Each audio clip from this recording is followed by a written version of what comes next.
Et voilà, le Barça est à 2 doigts de perdre Pedri. Par contre, le Real Madrid, nous, on a complètement perdu notre dignité. C'est quoi ça? Ça fait un moment, j'ai dit au Real Madrid de me supprimer cette équipe féminine là, mais il m'écoute pas. Voilà le résultat, ça fait 19 rencontres face au FC Barcelone, 19 classicos où le Real Madrid on fait que se faire tabasser. Match nul là, on connaît pas. Et dans les 19 rencontres, il y a seulement 2 matchs où on s'est fait chicoter 1-0. Sinon, le reste là, c'est plus de 2 buts. Hein. Que des gros scores. La rivalité entre Barça et Real Madrid là, c'est que chez les garçons, hein. Chez les filles là, ça n'existe même pas. Et encore pire que Marseille-Paris Saint-Germain. Lors des 2 premiers classicos, on s'est pris 14 buts. Est-ce que vous vous rendez compte de l'insolence du Barça? Même les femmes ne respectent pas. Toujours avec le FC Barcelone, suite à l'incroyable match de Wishy Szczesny face à Benfica, ils lui ont proposé un an supplémentaire. J'ai envie de dire encore heureux vu ce qu'il fait depuis son arrivée au FC Barcelone. Et d'ailleurs, j'ai aussi appris que Ter Stegen va probablement revenir en avril. Après le Mediasport, optimiste pour le retour de Ter Stegen, il pourrait être de retour en avril. Comme je vous ai dit la dernière fois dans mon débrief, même à son retour, laissez Wishy Szczesny. Si vous faites l'erreur de remettre Ter Stegen, vous-même vous allez voir. En ce qui concerne Pedri, les amis, la dernière fois, on n'avait pas le bon kilométrage. Pedri, lors du match face à Benfica, à 10 contre 11,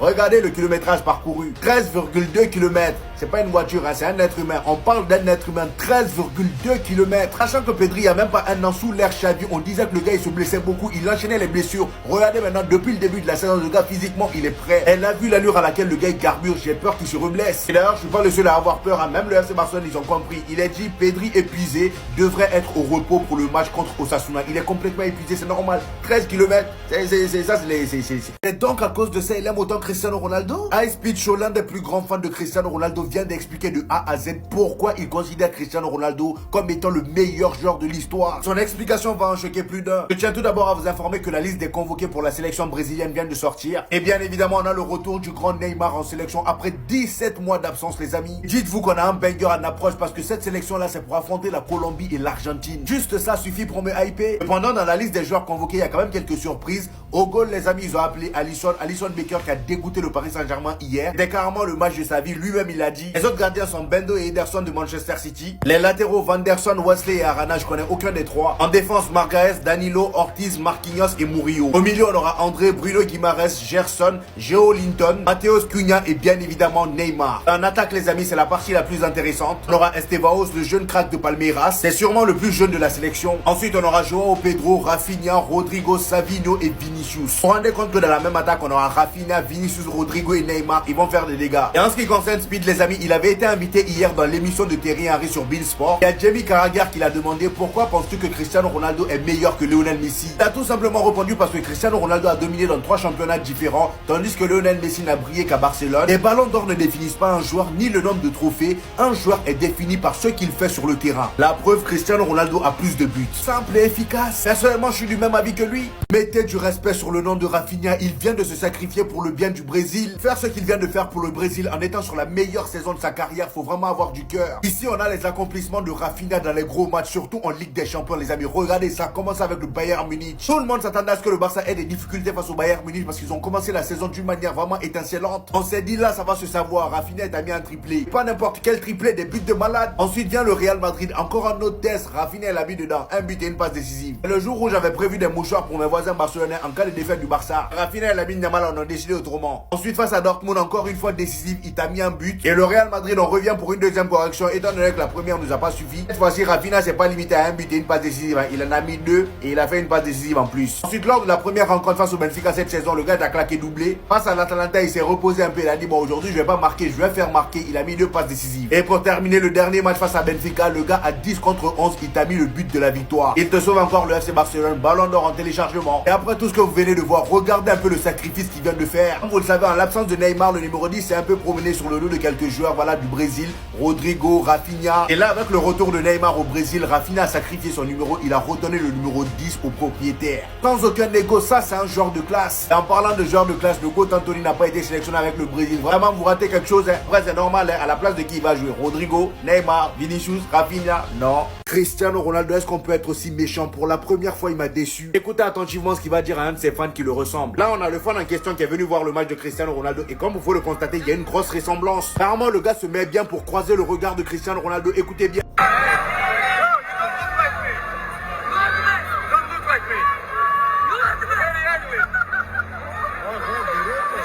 Ceux qui n'ont pas compris, il vient tout simplement de dire au monsieur, tu n'es pas moi, tu es très moche. Malgré ça, le frérot, il continue à sourire tout simplement parce qu'il n'a rien compris de ce que Cristiano Ronaldo lui a dit. Même si Cristiano Ronaldo à la fin lui a souri, on sait très bien qu'il n'aime pas que certaines personnes essaient de lui ressembler. Ceci dit, aujourd'hui, il a été auteur d'un magnifique but avec Al Nassr sur une passe décisive de Sadio Mané. Et son but dans un premier temps n'avait pas été accordé. Là, c'est sa réaction après que les arbitres ont accepté son but. Là, il part célébrer devant les supporters. Il a d'ailleurs terminé homme du match aujourd'hui, mais malheureusement, à cause d'un carton rouge, Al Nassr n'a pas remporté les 3 points. Dites-vous qu'aujourd'hui, il vient de briser un nouveau record. En tout, il aura marqué 926 buts dans toute sa carrière. C'est pas ça le plus fou. Cristiano Ronaldo a marqué 463 buts avant ses 30 ans et 463 buts, le même nombre de buts après ses 30 ans. Donc là, après ses 30 ans, il a marqué le même nombre de buts que quand il était à son prime. C'est une dinguerie. Je crois que vous vous rendez pas compte de la stat qui vient de briser. Juste avant, regardez, hein, Ronaldo qui est en train de gueuler sur qui? Son sosie. Il vient de lui dire, tu me ressembles pas. Dites-vous, ça c'est le but qu'il vient de marquer. Regardez juste l'angle fermé. Hein. Regardez juste sa finition, à quel point il est chirurgical. Pour quel stade finalement? Dites-vous qu'il a officiellement atteint le même nombre de buts, 463, qu'avant d'avoir 30 ans et après avoir eu 30 ans, donc de 30 ans à 40 ans. Donc dites-vous qu'il a marqué autant de buts de la trentaine à la quarantaine, dans la plupart du temps où les footballeurs s'arrêtent généralement, que lors d'un prime de footballeur de 20 ans à 30 ans. Un jour vous allez respecter. Un jour, vous allez respecter la longévité. Des gens normalement constitués arrivent encore à trouver tous les arguments du monde contre ça. Les gars, il y a littéralement un joueur qui marque devant vous, filmé, youtubé, tout ce que vous voulez, 1000 buts devant vous. Il se dirige sur les mules, le seul de l'histoire. Et vous arrivez à trouver des arguments contre lui. À ne pas le mettre dans le top 3 des meilleurs joueurs de l'histoire, même top 2. Il y a des réelles questions à se poser au bout d'un moment. Ce mec, de fond en comble, représente notre sport. Ronaldo vient d'humilier son sosie. Écoutez les gars, écoutez. Là c'est le sosie de CR7. Zerma il croit lui ressemble. Écoutez CR7. Écoutez. Il l'a vu. Là il l'a vu.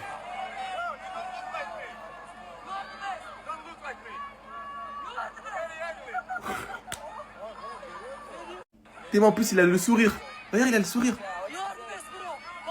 Il a trop le sang. Je sais pas c'est quoi le pire entre qui lui a dit t'es moche, que Youha Regli ça veut dire t'es moche, ou le fait que ce mec se fait passer pour son sosie depuis longtemps, juste pour lui parler, et au final il se fait critiquer. Zerma il est en train d'idolâtrer Ronaldo, mais il se fait tailler. Ronaldo ou pas, les gars, moi il me traite de moche, je serais rentré dans le terrain directement. Mais non, mais moi je rigole les gars, je serais content il me traite de moche moi. Et la vraie question aussi, l'autre troisième question, beaucoup de gens se posent la question, est-ce que CR7 il était sérieux ou il était second degré? Là les gars, moi pour moi j'ai la réponse, en ayant grandi avec CR7, je peux vous dire directement. CR7 c'est certes qu'il a de l'humour, mais là les gars il a été sérieux parce qu'il est dans son moment entraînement. Ronaldo, c'est un mec sérieux dans la vie. Du coup les gars, il est toujours sérieux. Du coup là je peux vous dire, garanti qu'il était sérieux, il le pensait vraiment, il l'a dit, il le pensait. Mais il a rigolé dans le sens en mode je rigole avec toi. Je rigole mais t'es vraiment moche. Mais il lui a dit, il le pense, je sais qu'il le pense. Et voilà les gars, du coup pour ceux qui veulent savoir la vérité. Écoutez seulement.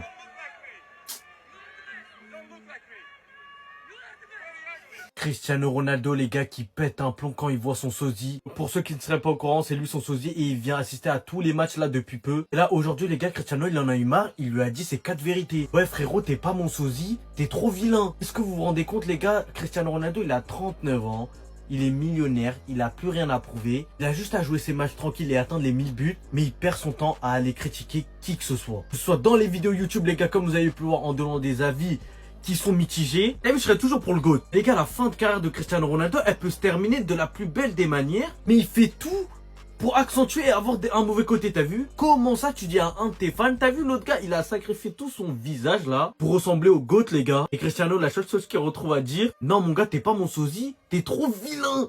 T'as vu l'expression tout vénère qu'il a en plus? Non mais Cristiano, la rigolade. Bref, on va espérer que le GOAT il va marquer, les gars. Match à 20 h, soyez à l'affût et on reste branché. C'est passé une dinguerie hier. Ceux qui sont pas au courant, alors qu'on avait les yeux rivés sur PSG Liverpool, Lautaro Martinez a marqué l'histoire avec son club, est officiellement devenu le meilleur buteur de l'histoire de l'Inter en Ligue des Champions avec 18 réalisations. C'est déjà quelque chose d'énormément marquant. Inter Milan est une équipe qui ne date pas d'hier sur la scène européenne. De savoir qu'un joueur vienne pulvériser ce record en 2025, c'est juste quelque chose d'incroyable. Alors maintenant, imaginez ça.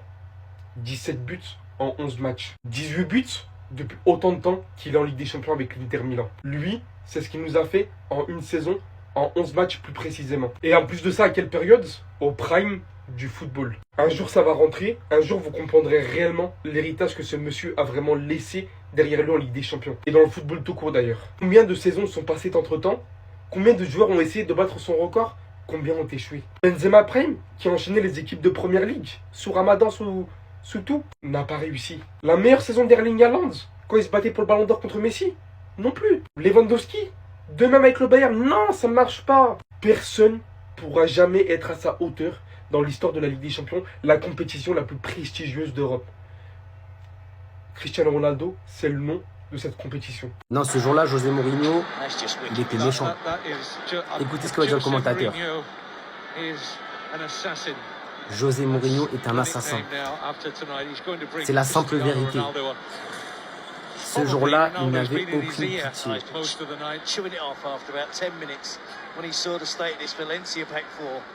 Comme l'a dit le commentateur, José Mourinho est un assassin. Parce que là, lors de ce match, il n'y a pas d'autre mot pour le décrire. Il était juste là pour éteindre l'adversaire. Il n'avait aucune pitié, rien, aucune émotion. Son seul but, humilier l'adversaire, les terminer. S'il pouvait en mettre 20, 30 buts, il les aurait mis. Et parce que là, pour ceux qui n'auraient pas compris, on se retrouve Real Madrid, Valence. Cristiano Ronaldo était sur le banc. Sauf qu'à ce moment-là du match, José Mourinho décide de faire rentrer Cristiano Ronaldo. Donc là, normalement, quand on voit ça, quand on voit qu'il fait rentrer CR7, on se dit potentiellement que le Real perd ou que le Real fait match nul. En tout cas, si tu fais rentrer CR7, c'est pour marquer des buts, c'est pour gagner le match. Et le problème, c'est qu'à ce moment-là, où il fait rentrer CR7, le Real, il perd pas. Le Real, ils font pas match nul contre Valence. Le Real mène. Et là, on pourrait se dire, oui, le Real, il mène de 1 but. Non.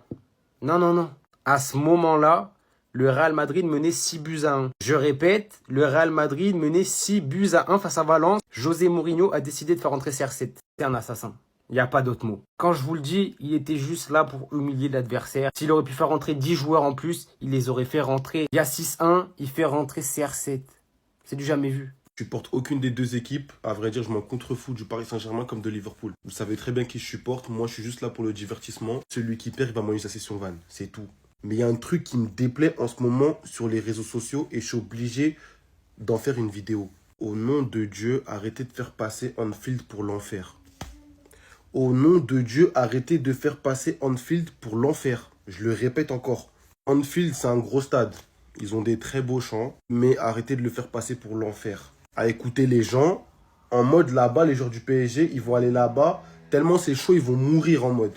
Déjà, la plupart des gens qui nous vendent Anfield ne sont jamais allés là-bas. Moi, je suis allé là-bas. Voilà, ici, à un stade épisode 5. Et je suis allé pour l'un des plus gros matchs de leur saison. Liverpool-Real Madrid. Voilà. Le Real Madrid qui tabasse toujours Liverpool. Donc, Liverpool avait ce sentiment de revanche. Le stade, il était en feu, ok. Mais au nom de Dieu, c'est pas l'enfer. Voilà, au moins, c'est dit. Deuxième et dernière chose. J'ai déjà fait un déplacement avec les ultras du Paris Saint-Germain. Mardi 21h, allumer la télé, augmenter le volume. Parce que c'est eux qu'on va entendre. Je sais de quoi je parle, je sais de quoi ils sont capables. Liverpool va peut-être gagner contre le Paris Saint-Germain. Parce que généralement, Liverpool se transcende lorsqu'ils sont à domicile. Et juste, arrêtez de faire passer Anfield pour l'enfer. C'est tout pour moi. Surveillez pas le ciel, ça viendra d'en bas. Clic, clac, boum.